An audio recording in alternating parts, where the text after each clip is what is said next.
Welcome to Bangla Tripura classes. আমি Rishikesh.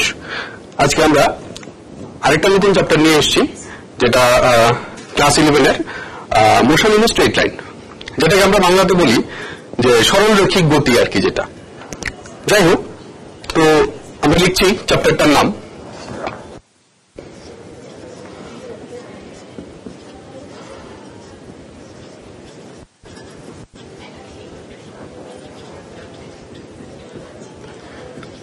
Motion in a straight line.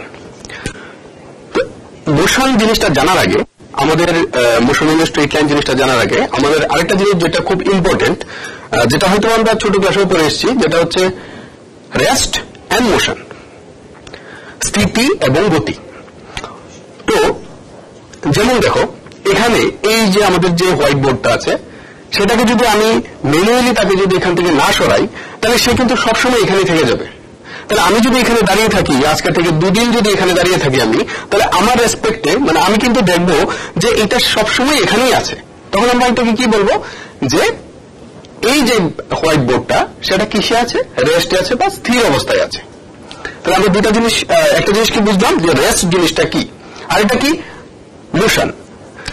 আমরা দুটা জিনিস এখানে বললাম।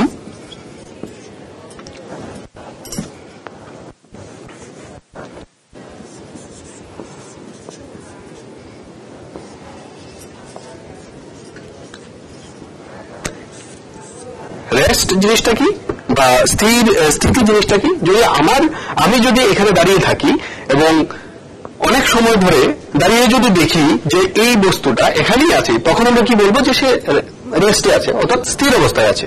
কিন্তু যখন কোন একটা বস্তু সময়ের সাপেক্ষে, মানে সময় যত যাচ্ছে, কারণ আমি এখানে কথা বলছি তার সাথে সাথে কিন্তু সময়টা যাচ্ছে, এই সময়ের সাথে সাথে যদি কোন একটা বস্তু তার জায়গাটা পরিবর্তন করে, ধরো এটা হচ্ছে আমার ডাস্টার, সেটা আমি এখান থেকে এখানে নিয়ে গেলাম, তাতে কিন্তু আমার সময় লেগেছে। তাহলে সময়ের সাথে সাথে আমরা যদি কোন একটা বস্তুর মধ্যে কোনো পরিবর্তন দেখতে পাই, তার অবস্থানের কোনো পরিবর্তন দেখতে পাই, তখন আমরা কি বলবো যে বস্তুটা কিসে আছে, মোশনে আছে, অর্থাৎ বস্তুটা গতিতে আছে। কিন্তু আমরা ক্লাস 9 এই জিনিসটা পড়েছিলাম যে মোশন বা গতি জিনিসটা 2 রকমের হয়। একটা হচ্ছে ইউনিফর্ম মোশন,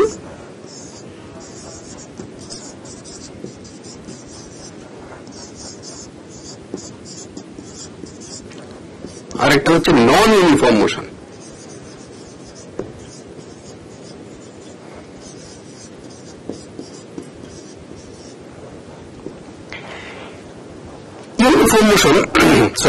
ইউনিফর্ম মোশন যেটা বাংলা হচ্ছে সুষম গতি, আর নন ইউনিফর্ম মোশন মানে যেটা সুষম না, অর্থাৎ কি হয় তার মধ্যে সময়ের সাথে সাথে যে পরিবর্তনটা সেটা ঠিকভাবে মানে সমানভাবে হয় না। তো যেই জন্য এটাকে আমরা কি বলি, নন ইউনিফর্ম মোশন বা অসম গতি। এটা কি সুষম গতি, আর এটা হচ্ছে অসম গতি। সুষম গতিতে কি থাকে, সুষম গতিতে আমাদের যে গতিবেগটা, অর্থাৎ যে গতিবেগ নিয়ে বা যে গতিতে বস্তুটা এক জায়গা থেকে আরেক জায়গায় যাচ্ছিল, সেই গতিটা সবসময় ধ্রুবক থাকে, অর্থাৎ সবসময় সমান থাকে, পরিবর্তন হয় না। যেমন আমি এই ডাস্টারটাকে যদি এখান থেকে আমি আস্তে আস্তে আস্তে আস্তে সমান গতিতে এখান অব্দি যাই, আরো যদি যেতে থাকে এটা আলাদা ব্যাপার, কিন্তু যদি আমি এখান থেকে এখানে কনসিডার করি, তখন আমরা কিন্তু বলতে পারবো যে এটা কি তার গতিবেগ কোনো পরিবর্তন করেনি। তো গতিবেগ যেহেতু পরিবর্তন করেনি, তাহলে কি বলবো, এটা ইউনিফর্ম মোশন।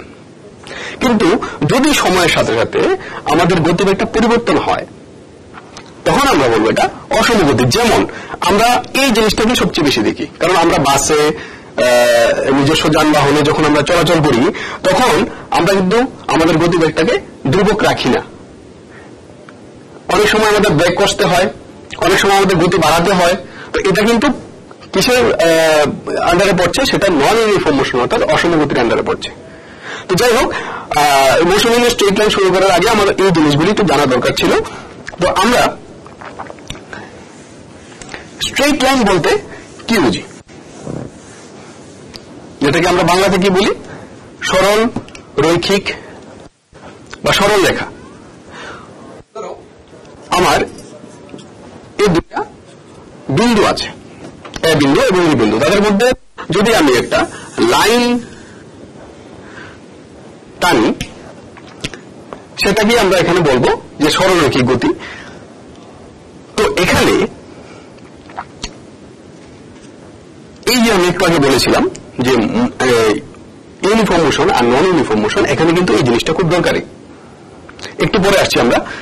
এখানে দেখো সরলরৈখিক গতি মানে একটা সরলরেখা বরাবর কোন একটা বস্তু চলাচল করছে, কোন একটা সরলরেখা বরাবর একটা বস্তু এখান থেকে যাচ্ছে, এ বিন্দু থেকে বি বিন্দুর দিকে যাচ্ছে, তো সেটা হচ্ছে সরলরৈখিক গতি। এখানে একটা জিনিস আমাদের প্রবলেম হয়, যেটা আমরা কনফিউজ থাকি, একমাত্রিক গতি, দ্বিমাত্রিক গতি এবং ত্রিমাত্রিক গতি, আর এখানে সরলরৈখিক গতি। তো অনেক সময় আমাদের কাছে মনে হয় যে সরলরৈখিক গতিটা কি একমাত্রিক গতি, অ্যাকচুয়ালি এটা না, কিন্তু এটা দ্বিমাত্রিক হতে পারে, ত্রিমাত্রিক হতে পারে। সরলরৈখিক গতি মানে সে সরল রেখা বরাবর যাচ্ছে। এখন কি সে দ্বিমাত্রিক দেশে যাচ্ছে না ত্রিমাত্রিক দেশে যাচ্ছে, সেটা এটা ওই সিচুয়েশন ডিপেন্ডেন্ট। তো যাই হোক, তো এখানে সরলরৈখিক গতি মানে কোন একটা বস্তু সরল রেখা বরাবর যাচ্ছে। যেমন ধরো আমরা এটাকে যদি ওয়াই অক্ষ বলি এবং এটাকে যদি এক্স অক্ষ বলি, এই বরাবর যদি কোনো একটা বস্তু যেতে থাকে, এটা কিন্তু সরলরেখা। এটা যদি আমার অরিজিন হয় বা মূলবিন্দু হয়, তাহলে এখান থেকে কিন্তু এটা সরলরৈখিক একটা গতি। এই সরলরেখা বরাবর কোনো একটা বস্তু যাচ্ছে, তো এই সরলরেখা বরাবর যদি কোনো একটা বস্তু যায়, তাহলে দেখো সে কিন্তু ওয়াই এক্সিস এর দিকেও যাচ্ছে, এক্স এক্সিস এর দিকেও যাচ্ছে, তাহলে এটা কিন্তু দ্বিমাত্রিক গতি কিন্তু সরলরৈখিক গতি। তাহলে সরলরৈখিক গতি একমাত্রিক হতে পারে, দ্বিমাত্রিক হতে পারে, ত্রিমাত্রিক হতে পারে। যাই হোক, তো এখানে সরলরৈখিক গতি জানার আগে আমাদের আরো কয়েকটা জিনিস জেনে রাখতে হবে, যেমন পজিশন বা অবস্থান, ডিসপ্লেসমেন্ট, ডিস্টেন্স, দূরত্ব, অতিক্রান্ত দূরত্ব, সরণ, এগুলি আমাদের একটু জেনে রাখতে হবে। দেখো কোন একটা বস্তু কোন একটা সময় এই পজিশনে আছে, তখন আমরা ক্লাস 9-10-এ আমাদের যে অঙ্কের মধ্যে ছিল, যে আমাদের জিওমেট্রির মধ্যে ছিল স্থানাঙ্ক জ্যামিতি যেটা ছিল, সেটার মধ্যে কি ছিল, এবং এটা সাপোজ আমি যে কোনো একটা পয়েন্ট দিচ্ছি x1, y, আমরা কি বলতাম যে এটা মূল বিন্দু থেকে x1, y1, মানে 0, 0 বিন্দু থেকে 0, 0 স্থানাঙ্ক থেকে x1, y1 দূরত্বে আছে। তো এখানে এটা হচ্ছে তার অবস্থান, তো তার দূরত্বটা কোনটা হবে? এটা হচ্ছে এখান থেকে এই বিন্দু দূরত্বটাই হবে কি তার মূল দূরত্ব। এখন আসছি আমরা কি কি শিখলাম এখানে।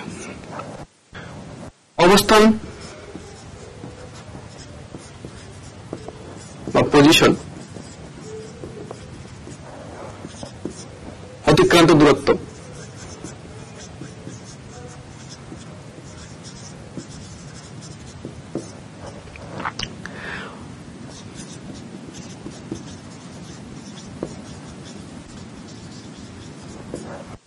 আমরা কি শিখলাম? কোন একটা বস্তুর অবস্থান আমরা কিভাবে নির্ণয় করব এবং তার অতিক্রান্ত দূরত্ব কি জিনিসটা, মূল বিন্দু বা যে বিন্দু থেকে তার যাত্রা শুরু করেছে ওই বিন্দু থেকে যে বিন্দুতে গিয়ে পৌঁছলো ওই বিন্দুর মধ্যে যে দূরত্বটা, সেটাকে আমরা অতিক্রান্ত দূরত্ব বলবো। তারপরে আসছে আমরা সরণ। সরণ ব্যাপারটা কি? ধরো আমি এই জায়গাটা একটু মুছে দিচ্ছি।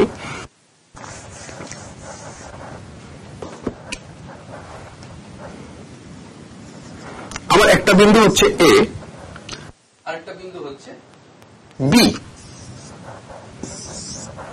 আমি এ বিন্দু থেকে বি বিন্দুর দিকে যাব।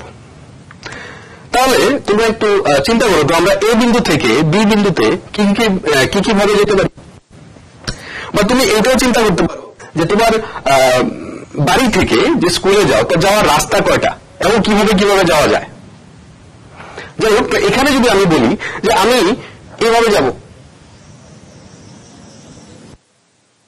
আমি কিন্তু বিতে আসতে পারবো। এই বিন্দু থেকে যদি এইভাবে আমরা আসি তাহলে কিন্তু আমরা বিতে আসতে পারবো। কেউ বলবে না স্যার আমরা এইভাবে যাব, এখান থেকে শুরু করবো এখানে যাব, এটাও সঠিক, সে যেতে পারবে। আবার কেউ বললো যে স্যার আমরা এত কষ্ট করবো না, কারণ এত অনেক দূরত্ব যেতে হয়, আমরা শর্টকাট এইভাবে চলে যাবো একদম সোজা পথে, এই বিন্দু থেকে বি বিন্দুতে সোজা পথে চলে যাবো। তাহলে দেখো এখান থেকে সবচেয়ে বেশি দূরত্ব আমার মনে হয় এটা হবে, সবচেয়ে কম দূরত্ব এইটা, আর তার মাঝামাঝি দূরত্ব যেটা এটা। তাহলে যদি আমাদের এরকম একটা রাস্তা থাকে এক জায়গা থেকে আরেক জায়গা যাওয়ার, তাহলে আমরা কিন্তু এই রাস্তাটাই সবচেয়ে বেশি ফলো করব। তো এখানে সরণ হলো কোন দুটা বিন্দুর মধ্যে, অর্থাৎ কোন একটা বস্তুর প্রাথমিক অবস্থান এবং অন্তিম অবস্থান, কোন একটা বস্তুর প্রাথমিক এবং অন্তিম অবস্থানের মধ্যে যে সর্বনিম্ন দূরত্ব। তাহলে দেখো এখানে আমি এখান থেকে যাত্রা শুরু করেছি, এখানে এসে পৌঁছলাম, তাহলে আমার সর্বনিম্ন দূরত্বটা কোনটা হবে? এখান থেকে এখানের যে সরল রেখা যদি আমরা একটা অঙ্কন করি একদম স্কেল ফেলে, তাহলে আমরা দেখবো যে এটাই হচ্ছে সর্বনিম্ন দূরত্ব দুটা বিন্দুর মধ্যে। তো দুটা বিন্দুর মধ্যে সর্বনিম্ন দূরত্বটাই হচ্ছে সরণ।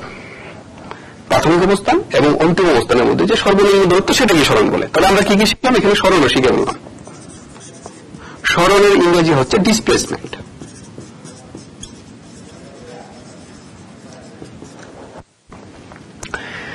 তো দেখো এখানে অতিক্রান্ত দূরত্ব একটা, এই যে আমরা এইভাবে গেলাম তার মোট যে পথের দূরত্বটা সেটাকে অতিক্রান্ত দূরত্ব বলে। কিন্তু আবার একটা কনফিউশন এখানে তৈরি হতে পারে যে স্যার এটাকে তো আমি কেন অতিক্রান্ত দূরত্ব বলবো না, এটাকে অতিক্রান্ত দূরত্ব বলবো, কিন্তু একটা কন্ডিশন আছে, আমরা কন্ডিশনটা বলছি, একটু ইলাবোরেটলি আলোচনা করলে বুঝতে পারবে। তাহলে অতিক্রান্ত দূরত্ব সে মোট যে পথের দূরত্বটা অতিক্রম করেছে সেটাকে অতিক্রান্ত দূরত্ব বলে। সরণ কি? সরণ হচ্ছে যে ওই দুইটা বিন্দুর মধ্যে অর্থাৎ প্রাথমিক এবং অন্তিম অবস্থানের মধ্যে যে সর্বনিম্ন দূরত্ব সেটা হচ্ছে সরণ। তাহলে দেখো একটু চিন্তা করে দেখো, সরণও কিন্তু একটা অতিক্রান্ত দূরত্ব। কেউ যদি এইভাবে যেত সেটাও কিন্তু একটা অতিক্রান্ত দূরত্ব যদি যেত, কিন্তু যদি এইভাবে যায় তাহলে এটা হচ্ছে তার মোট অতিক্রান্ত দূরত্ব এবং এটা হচ্ছে তার সরণ। কারণ সরণ সবসময় কি? সর্বনিম্ন দূরত্ব প্রাথমিক এবং অন্তিম অবস্থানের মধ্যে। আর এখানে আরেকটা জিনিস মনে রাখবে, সরণ কি? একটা ভেক্টর রাশি। ভেক্টর রাশি তোমরা অবশ্যই জানো, যার মান এবং দিক উভয় আছে, তাকে ভেক্টর রাশি বলে।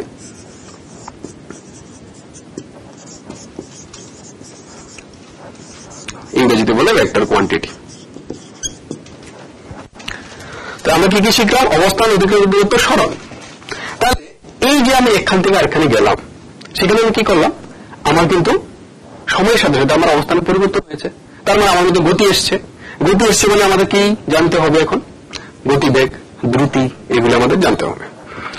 আমি এই জায়গাটা একটু মুছে নিচ্ছি।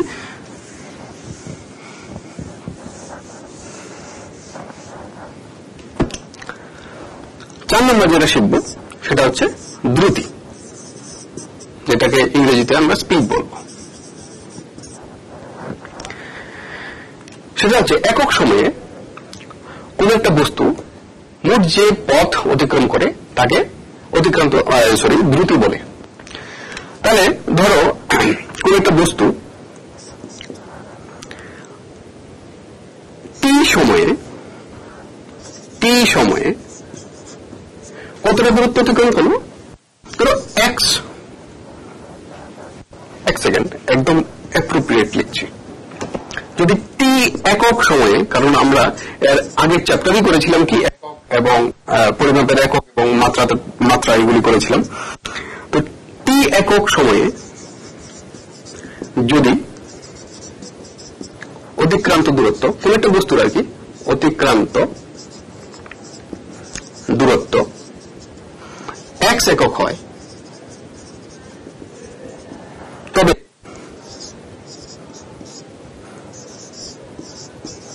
দ্রুতি কত হবে? মানে বস্তুটি দ্রুতি আর কি কত হবে? টি সময়ে টি একক সময়ে x একক দূরত্ব অতিক্রম করলো। তাহলে দেখো দ্রুতি কি বলেছিলাম? একক সময়ে যে দূরত্ব অতিক্রম করে, মোট যে দূরত্ব অতিক্রম করে। তাহলে একক সময়ে অতিক্রম করতে গেলে টি সময়ে কতখানি অতিক্রম করে? x একক। তাহলে একক সময়ে কত করবে? একক সময়ে বা এক একক সময়ে কতখানি অতিক্রম করবে সে? x/t। তাহলে আমার কি আসলো? এটা x/t। x মানে x হলো অতিক্রান্ত দূরত্ব, মোট অতিক্রান্ত দূরত্ব। এখানে আমরা অতিক্রান্ত এটা গড় আসলে আমরা একটু বাদে অতিক্রান্ত দূরত্ব।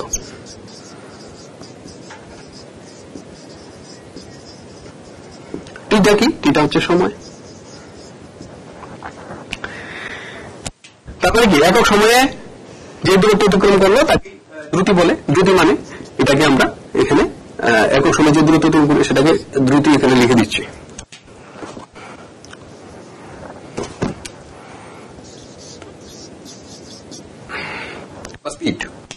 তাহলে আমরা কি পেলাম,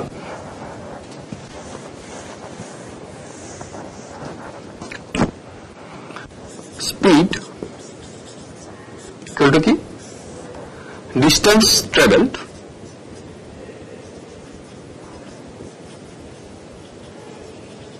ডিভাইডেড বাই টাইম। তাহলে আরেকটা জিনিস দেখো যে এই যে আমাদের স্পিড বা দ্রুতি তার এককটা কি হবে, দূরত্বের একক। দূরত্বের এসআই একক কি বলো, আমরা এসআইতেই করবো, সিস্টেম ইন্টারন্যাশনাল। ডিস্টেন্স ট্রাভেলড তার ইউনিট এসআই এককে কি হয়, মিটার। আর টাইমের এসআই ইউনিট কি ধরি, সেকেন্ড। তাহলে তার এককটা কি হবে, ইউনিট মিটার পার সেকেন্ড। তাহলে আমরা স্পিড বুঝে গেলাম, স্পিড কি একক সময়ে একটা বস্তু যে মোট দূরত্ব অতিক্রম করে তাকে স্পিড বলে। তারপর হচ্ছে গড় দ্রুতি। গড় দ্রুতি হলো কি হয়, অনেক সময় আমরা কি করি, অনেক সময় আমাদের গতিবেগটা কোন একটা জায়গা থেকে আরেকটা জায়গায় যেতে গেলে আমাদের গতিবেগটা কি করি, বাড়িয়ে নিই, অনেক সময় কমিয়ে নিই। তো একটা জায়গা থেকে আরেকটা জায়গায় যে গেছি, তো তার একটা অ্যাভারেজ দ্রুতি থাকে। অর্থাৎ কি, যে আমি অতবার আমি ক্যালকুলেট করবো না, আমি দেখি যে টোটাল সে কত দূরত্ব গেছে, টোটাল সে কত টাইম নিল, তখন আমরা ওইটা দিয়ে অ্যাভারেজ স্পিড বা গড় দ্রুতি আমরা বের করে নিতে পারি। গড় দ্রুতি মানে কি, ধরো আমি এখান থেকে এখানে গেছি, আমার মোট দূরত্ব হচ্ছে x, সময় লেগেছে আমার মানে সময় লেগেছে t, তাহলে গড় দ্রুতি কি হবে, x বাই t, মানে মোট অতিক্রান্ত দূরত্ব বাই সময়।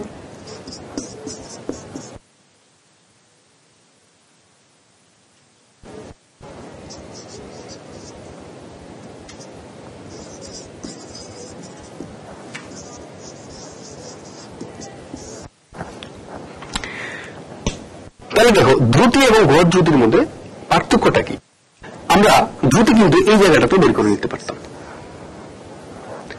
এই জায়গাটাতে সময় লেগেছে t1, এই জায়গার দ্রুতি মানে এ বিন্দু, বি বিন্দু আর সি বিন্দু, এখানে কিন্তু আমরা দ্রুতি বের করতে পারি।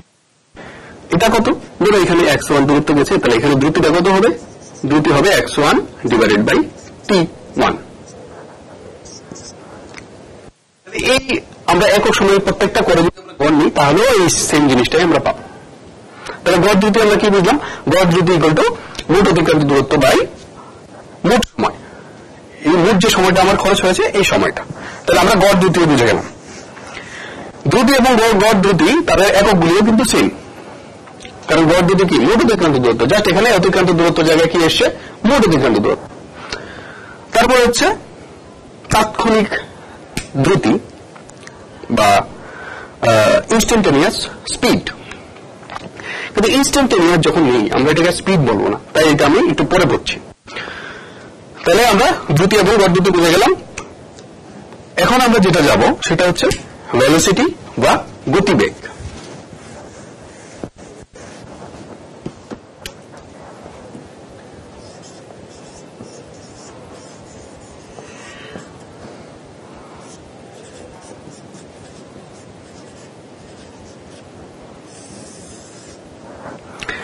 গতিবেগের যে সংজ্ঞাটা সেটা হচ্ছে কোন একটা বস্তু একক সময়ে যে মোট সরণ অতিক্রম করে, একক সময়ে মোট যে সরণ অতিক্রম করে তাকে কি বলে, গতিবেগ। তাহলে দ্রুতির ক্ষেত্রে কি ছিল, মোট অতিক্রান্ত দূরত্ব, এখন কি হচ্ছে মোট সরণ। সরণ কি, সরণ হচ্ছে প্রাথমিক এবং অন্তিম অবস্থানের মধ্যে সর্বনিম্ন দূরত্ব। তাহলে গতিবেগটা কি, একক সময়ে কোন একটা বস্তু মোট যে সরণ অতিক্রম করে। তাহলে আমরা যদি একটু শর্টকাট লিখি এটাকে, তাহলে গতিবেগ কি হবে,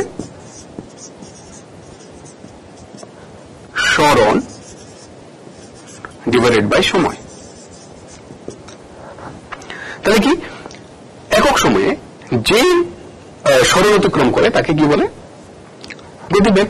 তাহলে সরণ ধরো একক সময়ে, ধরো টি সময়ে সে এক্স বা এস সরণ মানে অতিক্রম করলো, সময় লেগেছে টি, তাহলে তার এক্সপ্রেশনটা কি হবে, এস বাই টি। তাহলে তার একক কি হবে, সরণ। সরণ হতে একটা দূরত্ব, সর্বনিম্ন দূরত্ব, তো দূরত্ব একক কি, মিটার। আর সময়ের একক কি? এসআই একক, আমরা সবগুলো এসআই একক দিয়ে লিখছি, সেকেন্ড। তাহলে তার একক কি হবে? Metre per second. তাহলে গতিবেগ আমরা বুঝে গেলাম যে গতিবেগ একক সময়ে কোন একটা যে সরণ অতিক্রম করবে তাকে আমরা গতিবেগ বলবো। গড় গতিবেগ কি হবে? সেই গড় দ্রুতির মতো গড় বেগ কি হবে? এখানে শুধু একটা মোট আসবে, মোট সরণ ডিভাইডেড বাই মোট মোট সরণ ডিভাইডেড বাই মোট সময়। তাহলে গড় বেগ কি? মোট সরণ ডিভাইডেড বাই মোট সময়, একক সেম থাকবে। তারপরে কি? তাৎক্ষণিক। ধরো এই মুহূর্তে আমার গতিবেগটা কত?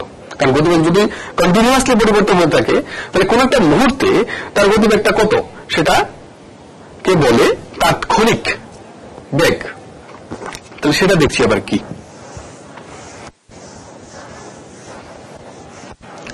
ধরো কোন একটা বস্তু একটা সরলরেখা খুব অল্প সময়ে, তো খুব অল্প সময়, for small interval of time, for small interval of time, খুব অল্প সময়ের জন্য যখন আমরা ক্যালকুলেট করব বা গতিবেগ দেখব সেটা হবে কি? তাৎক্ষণিক। মানে সেই মুহূর্তের গতিবেগটা কত সেটা হচ্ছে আমার তাৎক্ষণিক বেগ। তাহলে দেখো তাৎক্ষণিক বেগ এটা এই দূরত্বটা যদি আমার dx হয় এবং সময় যে অতিক্রান্ত হলো সেটা dt যদি আমরা ধরি, তাহলে d লেখার একটা তাৎপর্য আছে। আমি এটাকে একবার বুঝিয়ে নিই, তারপরে আমি d লেখার তাৎপর্যটা বুঝাচ্ছি। এখানে যদি খুব অল্প সময়ের জন্য হয় তাহলে আমার তাৎক্ষণিক বেগ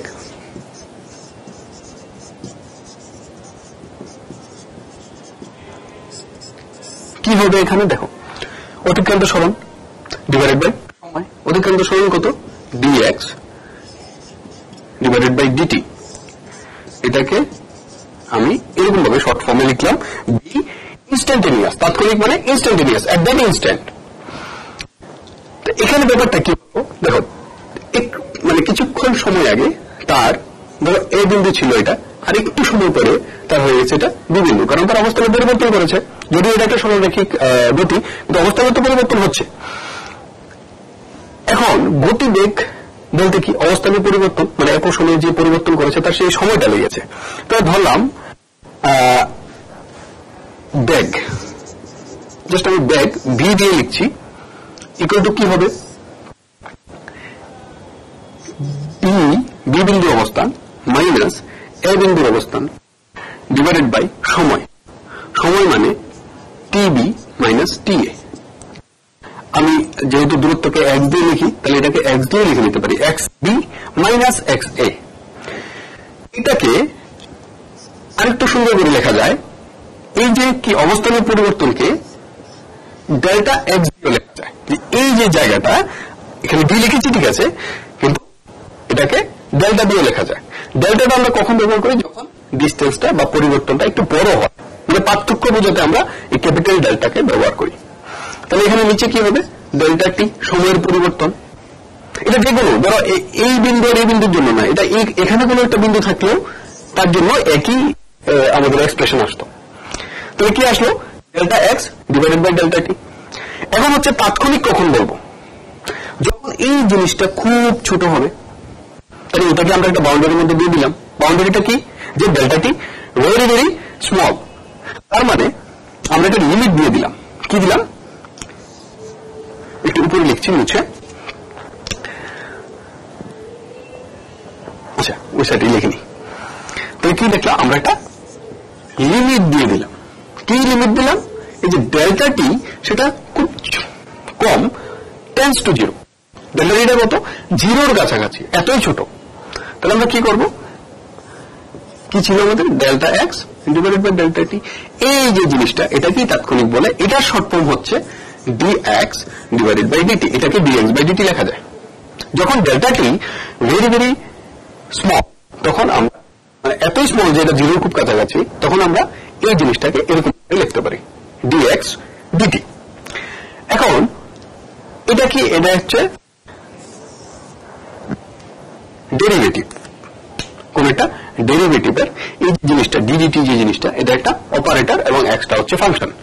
এটা তোমরা নিউমেরিক্যাল বা যে আমাদের যে ম্যাথ যে সাবজেক্ট আছে ওইখানে এটা হয়তো বা অনেকের হয়েও গেছে, কারণ এটা প্রথম দিকেই আছে ডেরিভেটিভ জিনিসটা।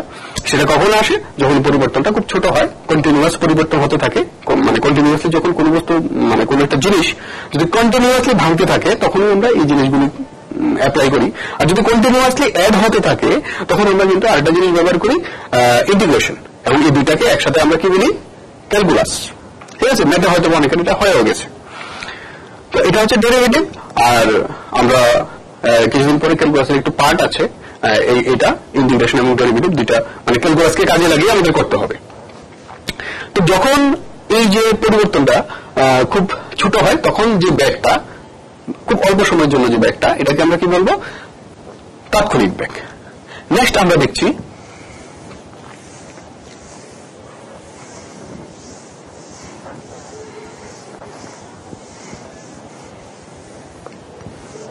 ত্বরণ।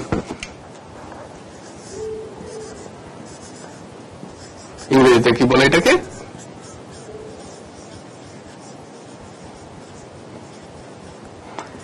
অ্যাক্সিলারেশন। ত্বরণ জিনিসটা কি?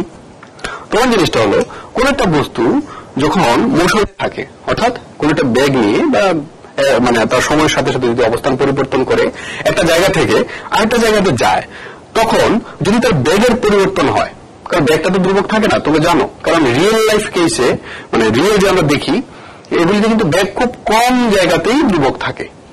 এক্সপেরিমেন্টাল সেটআপ গুলি যেগুলি থাকে ওইগুলিতেই কিছু কিছু জায়গাতে গতিবেগ ধ্রুবক থাকে, কিন্তু আইডিয়াল কেসে আর কি যেটাকে বলে ব্যাগ ধ্রুবক থাকে, কিন্তু রিয়েল লাইফে আমরা ত্বরণটাকেই বেশি দেখি, অর্থাৎ ব্যাগের পরিবর্তন।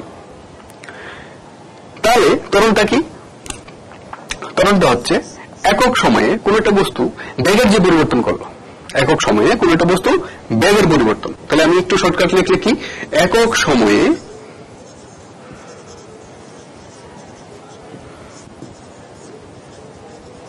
ব্যাগের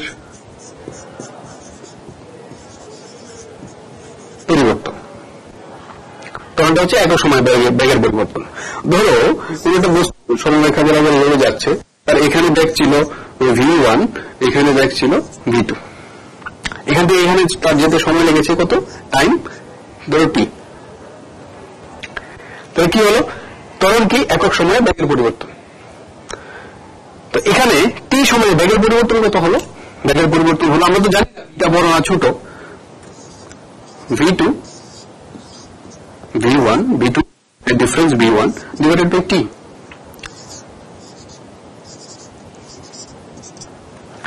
বা এটাকে আমরা যদি কথাই লিখি তাহলে কিন্তু এরকম ভাবে লিখতে পারবো, ব্যাগের পরিবর্তন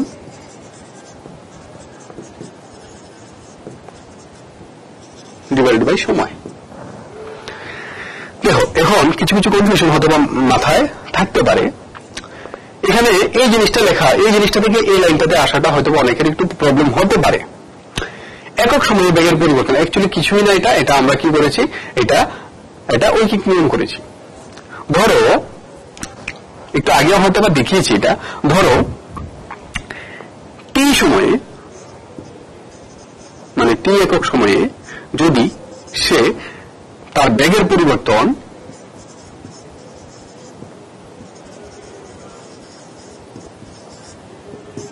কত এক্স, সরি আমরা পরিবর্তনকে কি দিয়ে লিখেছিলাম, ডেল্টা দিয়ে লিখতে পারি। আচ্ছা যাই হোক, V2 ডিফারেন্স V1 হয়, যদি V2 ডিফারেন্স V1 হয় তবে একক সময় কত হবে, সিম্পল ঐকিক নিয়ম। তাহলে ব্যাগের পরিবর্তন V2 difference V1 divided by T। তো এটাকেই তো ত্বরণ বলে, একক সময়ে যে পরিবর্তনটা হয় তাকেই তো ত্বরণ বলে। তো ত্বরণের এককটা কি হবে, ত্বরণের এককটা হবে দেখো ব্যাগের পরিবর্তন। তার মানে আমরা হয়তো এটা জানি যে কোন একটা জিনিসের পরিবর্তন হলে মানে তাতে এগুলোটা যদি আমরা সাবট্রাক্ট করি বা বিয়োগ করি তাহলে কিন্তু তার এককের পরিবর্তন হয় না, বা যোগ করলে কিন্তু এককের পরিবর্তন হয় না। তাহলে ব্যাগের পরিবর্তন, তার মানে ব্যাগটাকে আমরা কিন্তু একটা ব্যাগ একটা মাইনাস করে নিচ্ছি, কিন্তু তাতে কিন্তু এককের কোনো পরিবর্তন হবে না, ব্যাগের এককই থাকবে, 0 আসলেও ব্যাগের একক থাকবে। তাহলে এখানে কি হবে, ব্যাগের পরিবর্তন মানে ব্যাগের একক থাকবে এখানে। তাহলে ব্যাগের এককটা কি, এসআই একক মিটার পার সেকেন্ড, আর সময় অলরেডি জানি। তাহলে আমার কি আসবে, মিটার পার সেকেন্ড স্কয়ার। বুঝা গেল যে ব্যাগের পরিবর্তন ডিভাইডেড বাই সময়, ব্যাগের পরিবর্তনের একক কি, মিটার পার সেকেন্ড, আর সময়ের একক হচ্ছে সেকেন্ড। তাহলে মিটার পার সেকেন্ড, সেকেন্ডটা নিচে চলে আসবে। তাহলে আমরা কি পেয়ে গেলাম, ত্বরণ পেয়ে গেলাম। এখন আমরা যদি ব্যাগের পরিবর্তনটা মানে ব্যাগ যদি বাড়তে থাকে তাহলে এটাকে আমরা ত্বরণ বলবো, আর যদি ব্যাগটা কমতে থাকে তাহলে এটাকে আমরা মন্দন বলবো। সিম্পল ব্যাপার, মন্দনের সময় মাইনাস আসবে, এটা যখন ইকুয়েশনস অফ মোশন করবো তখন জিনিসগুলি চলে আসবে। কিন্তু যদি ব্যাগের পরিবর্তন মানে ব্যাগ যদি ক্রমহ্রাসমান ব্যাগের জন্য যে ত্বরণটা হবে সেটাকে আমরা মন্দন বলবো, আর নর্মালি যদি আমরা ব্যাগের যদি ইনক্রিজ করতে থাকে মানে ব্যাগ যদি বাড়তে থাকে তাহলে সেটাকে আমরা কি বলবো, ত্বরণ। তো এখন আমরা যে জিনিসটা শিখলাম সেটা হচ্ছে ত্বরণ, এবং এই ত্বরণটা কিন্তু সুষম ত্বরণ। তাহলে আমাদের সিলেবাসে যেটা আছে এটা মোটামুটি 80% আমাদের সুষম ত্বরণ দিয়ে হয়ে যায়। অসম ত্বরণের যদি কিছু থাকে তাহলে আমাদেরকে স্পেসিফিক বলে দেবে যে এই জায়গাটাতে অসম ত্বরণ আছে, এরকম আর কি। কিন্তু আমাদের যে সিলেবাসটা সেখানে কি, সেটা হচ্ছে ইউনিফর্মলি অ্যাক্সিলারেটেড নন ইউনিফর্ম মোশন, অর্থাৎ কি সুষম ত্বরণযুক্ত অসমগতি। লিখে দিচ্ছি ইউনিফর্মলি accelerated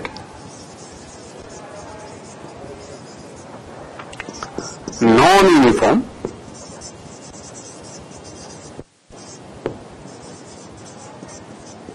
motion, অর্থাৎ সুষম ত্বরণযুক্ত অসম গতি। এখন সুষম গতির ক্ষেত্রে আমরা কি বলেছিলাম যে তার বেগের কোনো পরিবর্তন হয় না। তাহলে সুষম গতির ক্ষেত্রে দেখো, সুষম গতি বা ইউনিফর্ম মোশন, সুষম গতির ক্ষেত্রে কি লিখেছিলাম, বেগ বা দ্রুতি কি থাকবে,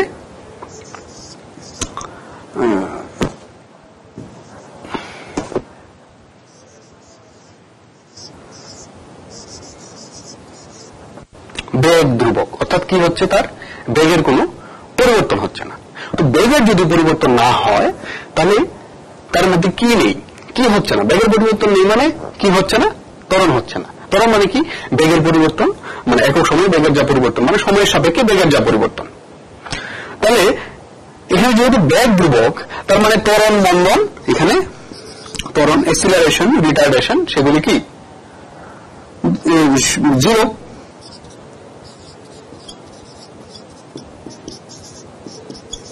তাহলে এখানে ত্বরণ এবং মন্দন থাকবে না।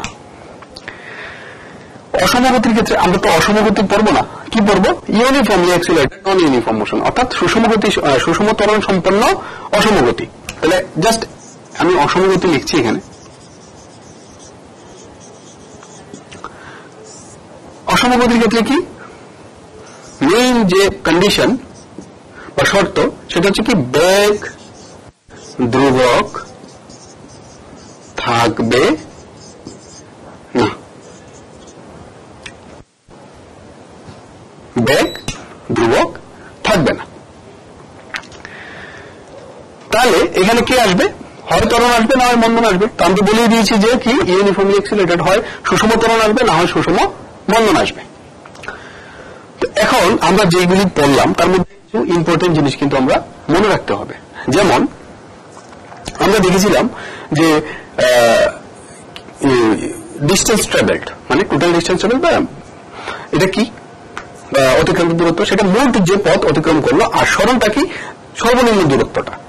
তো এখন একটা সিম্পল প্রবলেম দেখো, যেটা দিয়ে আরো সহজভাবে আরো সুন্দরভাবে জিনিসটাকে রিয়েলাইজ করতে পারবে, সেটা হচ্ছে ধরো কোন একটা বৃত্তাকার পথে আমি আবর্তন করছি, চেষ্টা করি যে জিনিসটাকে আরেকটু সুন্দর করে আঁকা যায় কিনা।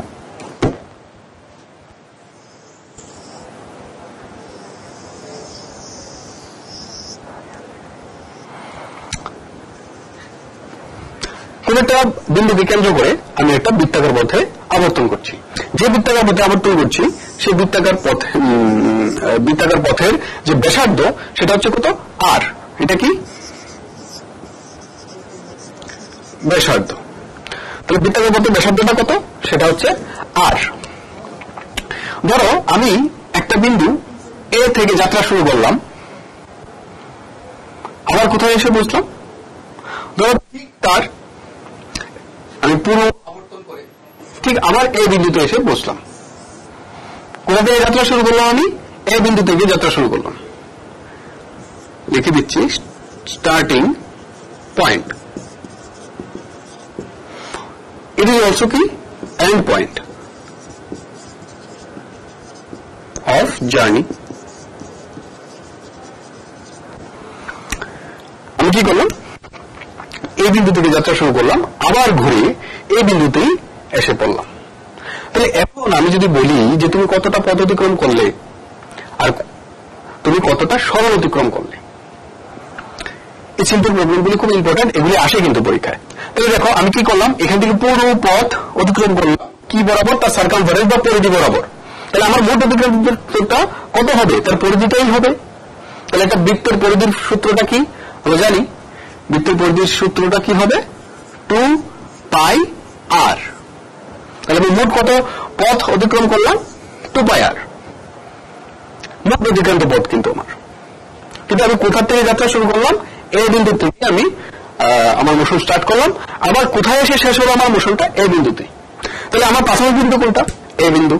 অন্তিম বিন্দু কোনটা, সেটাও এই বিন্দু। তাহলে আমার প্রাথমিক বিন্দু এবং অন্তিম বিন্দুর মধ্যে দূরত্ব কত, কোনো দূরত্বই নেই। তার মানে এখানে সরণ কত হবে, এটা হচ্ছে মোট অতিক্রান্ত দূরত্ব বা অতিক্রান্ত দূরত্ব যদি আমি বলি। কারণ আরো যদি আমি মোশন করতে থাকি, আমি যদি আরো ঘুরতে থাকি, তাহলে কিন্তু এটা মোট হবে না।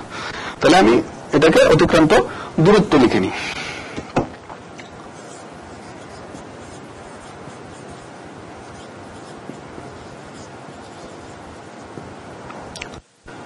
আর সরণ কত হবে,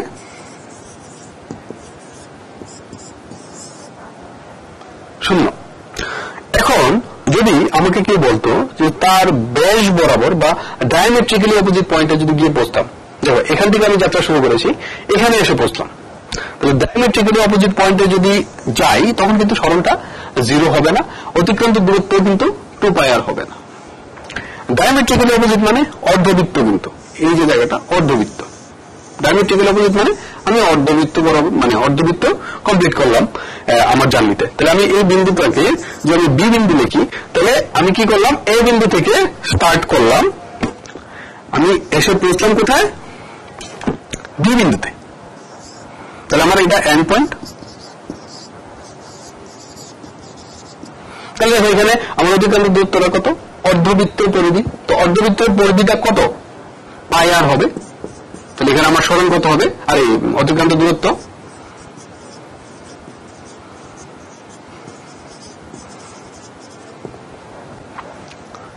πr। আর আমার অতিক্রান্ত সরণ কত হবে, দেখো তার প্রাথমিক বিন্দু কোনটা, এইটা, অন্তিম বিন্দু কোনটা, এইটা। তাহলে প্রাথমিক বিন্দু এবং অন্তিম বিন্দুর মধ্যে দূরত্বটাকে কি বলবো আমরা, সরণ। তাহলে এখানে সরণটা কত হলো, এই বিন্দু থেকে বি বিন্দুর দূরত্ব। এই বিন্দু এবং বি বিন্দুটা কি হলো, সেটা কিন্তু এ বিন্দু এবং বি বিন্দু হচ্ছে আমার প্রাথমিক বিন্দু এবং অন্তিম বিন্দু। তাদের মধ্যে সর্বনিম্ন দূরত্বটা কত, তাদের মধ্যে সর্বনিম্ন দূরত্বটা হচ্ছে 2r, অর্থাৎ তার ব্যাসের যে দূরত্বটা। তাহলে এখানে অতিক্রান্ত দূরত্ব কত হলো,